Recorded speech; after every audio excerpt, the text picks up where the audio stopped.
नाही, आपण बघितलं की धाराशिवमध्ये आम्ही शिवसेना आणि आम्ही सोबत लढलो आहे, काही ठिकाणी राष्ट्रवादी आमच्या सोबत होती, सगळे मिळून आम्ही एकत्र आहे. त्यामुळे तिथे आमची सत्ता आहे आणि भारतीय जनता पक्षाचाच जिल्हा परिषद अध्यक्ष धाराशिवमध्ये होईल, त्यामध्ये कुठली शंका असायचं कारण नाही. ठीक आहे, सहकारी पक्ष आहेत, मतभेद आहेत, किरकोळ चर्चा होत राहतात, हे सगळं होईल.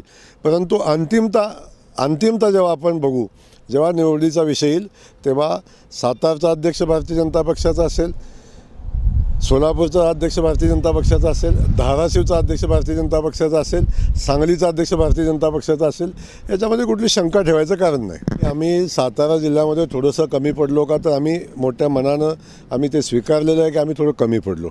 परंतु आजपर्यंतच्या इतिहासातला सगळ्यात चांगला निकाल आज साताऱ्यामध्ये आमचा आलेला आपण सगळेजण पाहतो आहे. जवळजवळ 28 जागा आज आमच्याकडं भारतीय जनता पक्ष म्हणून आमच्याकडं आहेत आणि तिथून पुढं सत्तेमध्ये जात असताना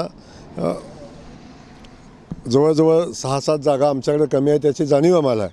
पण हे सगळं करत असताना माननीय मुख्यमंत्री महोदय महायुती म्हणून सत्ता स्थापन करण्याचा त्या ठिकाणी प्रयत्न चालू आहे मुख्यमंत्री महोदयांच्या पातळीवरनं. आमच्या सगळ्यांची भावना आहे महायुती म्हणून जरी आम्ही एकमेकाच्या विरोधात लढलो तर शेवटी निवडणूक झाल्यानंतर एकत्र येऊन काम करावं अशा आमच्या भावना आहेत आणि त्या भावनेतनं आम्ही काम करतो आहे. परंतु एक लक्षात ठेवा की मी पहिल्या दिवशी आपल्याला सांगितले की अध्यक्ष भारतीय जनता पक्षाचा होईल, याच्यामध्ये कुठली शंका घ्यायचं कारण नाही. त्यामुळं काय घडामोडी होत आहेत, काय चाललं आहे, याच्यावर आमचं बारकाईने लक्ष आहे, माननीय मुख्यमंत्री महोदयांचं बारकाईने लक्ष आहे आणि आमचा उद्देश जो आहे की आम्ही सगळ्यात मोठा पक्ष आहे, तेव्हा आमचा भारतीय जनता पक्षाचा अध्यक्ष झाला पाहिजे, ही आमची भूमिका आज आहे, उद्या राहील आणि त्यानंतरही राहील. एबीपी माझा, उघडा डोळे बघा नीट.